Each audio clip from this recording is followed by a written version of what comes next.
passando na Globo aqui, CNN, nesse momento. Olha a quantidade de gente.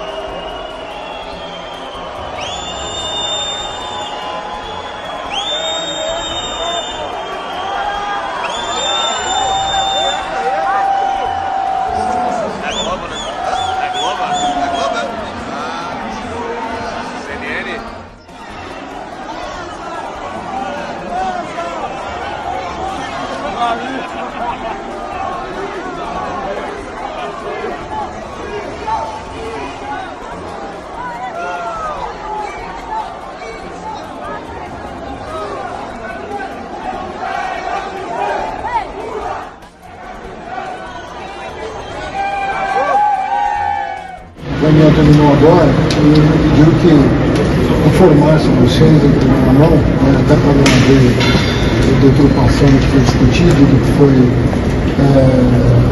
entendido aqui como uma determinação dele, nós nos deixamos para amanhã esse comunicado. Então a primeira coisa é que o presidente determinou cumpra-se o arcabouço fiscal.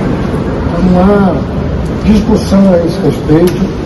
Essa lei complementar foi aprovada no ano passado, a iniciativa foi do governo, com a participação de todos os ministros, portanto não se discute isso. A lei complementar foi aprovada, que inclusive ela se conjuga com a lei de responsabilidade fiscal, se integra a lei de responsabilidade fiscal, são leis que regulam as finanças públicas do Brasil e elas serão cumpridas. 2024, 2025, 2026, compromisso nosso de cumprimento das leis complementares de finanças públicas. E a determinação é nós, aqui do nosso lado, planejamento, Casa Civil, Fazenda, sobretudo, mais MGI, com o Coengel e a participação do ministro Padilha, que faz essa interlocução com o Congresso Nacional, é que o arcabouço seja preservado a todo custo, o que significa dizer que no relatório que vai ser apresentado dia 22 de julho, e a Receita está terminando de fazer a compilação do semestre, a mesma coisa só que está fazendo, o relatório de julho pode significar algum contingenciamento e algum bloqueio que serão suficientes para que o arcabouço seja cumprido. Então isso está definido, nós vamos ter a ordem de grandeza disso nos próximos dias, assim que a Receita terminar o seu trabalho, mas nós já estamos operacionalizando aquilo que será, provavelmente, demanda dos ministérios de despesas obrigatórias para zerar essa conta e cumprir o arcabouço. Essa é a primeira determinação.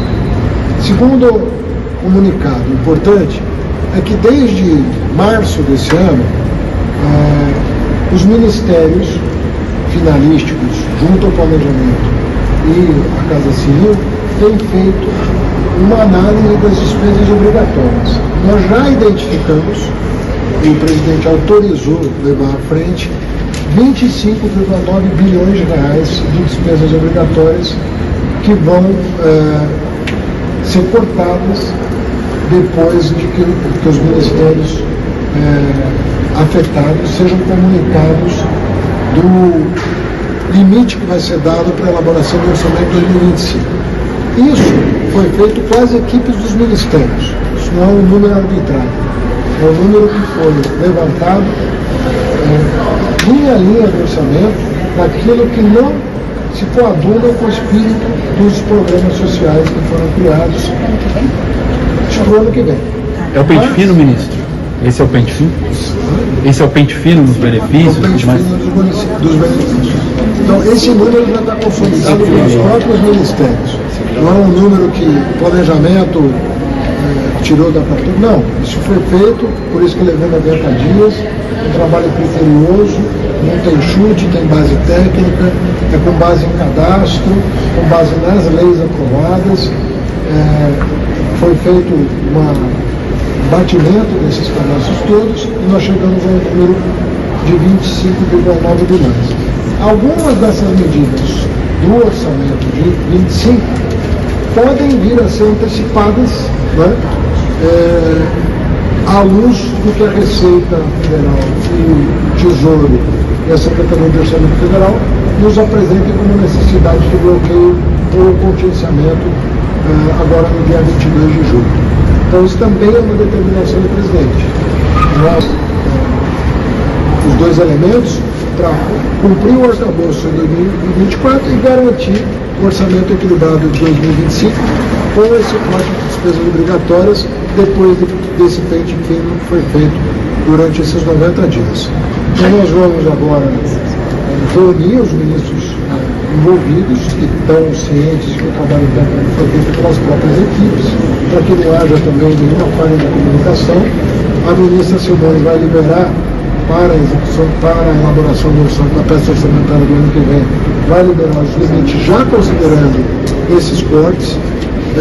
A receita vai vir de acordo com essa nova despesa reconsiderada, para que nós também tenhamos tranquilidade em 2025. Ministro, o arcabouço vai ser respeitado.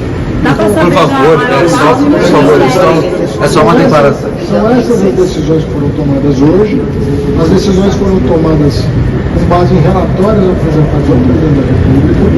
O presidente enviou aqui a AGEL chamar os ministros para a divulgação dos limites do ano que vem e, conforme eu disse, algumas medidas podem ser antecipadas já para esse ano, independente de outras rubricas que podem ser contingenciadas e outros bloqueios que poderão ser feitos para que o arcabouço seja O pente fino, né? Presidente, aqui temos uma concordância, é fundamental tratar de segurança nas escolas e garantir a segurança dessas crianças, mas é impossível, e eu peço que acresça o tempo de liderança do PSB ao meu tempo. Presidente, eu peço que acresça o tempo de liderança do PSB ao meu tempo. Concedido. Mas é preciso entender a problemática que estamos tratando. O governo federal convocou um grupo de trabalho com especialistas da área, fez um relatório de 140 páginas sobre essa questão, fez um levantamento de cada um dos ataques que foi realizado no Brasil nos últimos 20 anos. Foram 36 ataques. Tivemos 50 vítimas fatais. E, presidente, eu não sou um utilitarista, eu sou um homem de fé. Uma vida vale o mesmo que toda a humanidade. Se fosse apenas uma vítima, valeria o mesmo do que toda a humanidade. Mas a gente precisa entender as dimensões e o tamanho desse problema para poder tratar aqui objetivamente das soluções. Quem são as pessoas que cometem esse tipo de crime? São alunos e ex-alunos em situação de isolamento, pessoas que têm nas redes sociais comunicação e muitas vezes fascínio por armas de fogo, por questões de violência, isso que está colocado no relatório. A melhor forma de coibir violência nas escolas é ter um ambiente saudável nas escolas, é ter um ambiente inclusivo nas escolas, um ambiente de respeito nas escolas, porque são esses alunos que encontram problemas nas escolas, que acabam fazendo o que foi feito de tirar vidas nas escolas. E estamos falando, nos últimos 20 anos, de 36 ataques e de 50 vítimas. Aqui foi dito que o Congresso não fez nada em relação a isso. O Congresso fez um grupo de trabalho, o Congresso aprovou, deputado Bilinski, a lei anti-bullying, que com certeza é um dos grandes ataques às causas raiz desse problema, é a lei anti-bullying. O Congresso vem discutindo também a segurança nas plataformas. É preciso colocar as plataformas e responsabilizar as plataformas pela divulgação de conteúdo que faça estímulo à violência nas escolas, à violência contra as pessoas. Isso é tratar seriamente desse problema. E é preciso entender também a dimensão desse problema. Eu falei aqui, foram 36 ataques. O Brasil tem 7.500 escolas que todos os dias não têm acesso à água potável. 1 milhão de estudantes, mais de 1 milhão de estudantes que não têm acesso à água potável todos os dias. Eu falei 36 ataques em 20 anos. O Brasil tem 2,3 milhões de crianças que todos os dias gostariam de estar numa creche e não têm acesso a uma vaga de creche. Eu vou dizer de novo, 2.300.000 crianças que todos os dias não têm acesso a uma vaga de creche. E essas sim são as prioridades. E a gente deve tratar de maneira séria essa questão da violência nas escolas. Porque basta olhar, e eu vou dizer mais uma vez aqui para os Estados Unidos, e eu sei que existe a questão das áreas livres de armas, eu entendo essa questão também, mas isso não é o ponto central do problema, Bilinski. Porque no ano passado, nos Estados Unidos, tiveram 176 incidentes com vítima no ano passado. Isso é mais do que teve no Brasil nos últimos 20 anos. E 60 mortes no ano passado. Isso é mais do que teve no Brasil nos últimos 20 anos. Então quem aqui quer transformar o Brasil nos Estados Unidos e achar que todo mundo tem que andar com a arma na cintura e flexibilizar, vocês sim estão estimulando um sistema que mata nos Estados Unidos por ano mais do que morreu em escolas no Brasil nos últimos 20 anos. É essa a responsabilidade que vocês têm todos os dias que aceitar dessa política de flexibilização de armas. E não vai ser resolvido, Bilinski, colocando um vigilante armado em cada escola, não. Até porque não tem nem dinheiro para isso. Eu já lhe disse, são 7.500 escolas que não têm acesso à água. Sabe quanto é que custa aqui para poder botar, eu vou dizer só a arma. Eu não estou falando nem do vigilante. Se você for comprar uma Taurus 357 e botar uma Taurus 357 em cada escola do Brasil, são 178 mil escolas que tem no Brasil. Dá 1 bilhão de reais. Eu vou repetir aqui, 1 bilhão de reais. O que está sendo discutido aqui não é segurança de criança, não é vida de criança, não é segurança nas escolas. O que está sendo discutido aqui é lobby de armas, é lobby de segurança privada e uma irrealidade em relação à situação do Brasil e em relação à situação da violência nas escolas. Aqui eu sei que é comovente, todos nós ficamos comovidos quando tem uma vítima numa escola. É chocante, o mundo lembra de Columbine, o Brasil lembra de Suzano.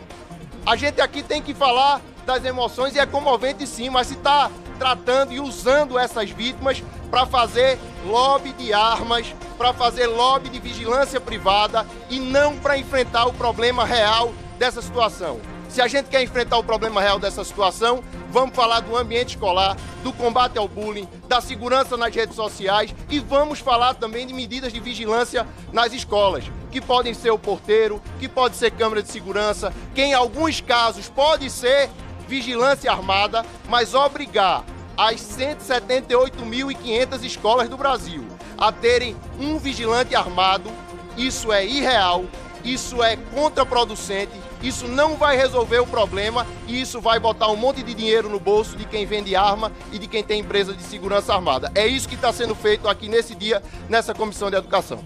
O trabalho que foi realizado aqui por um grupo do trabalho, entendendo que esse problema da violência nas escolas não é um problema simplesmente da ausência de um vigilante armado na porta. Tem muito mais coisa que deve ser discutida.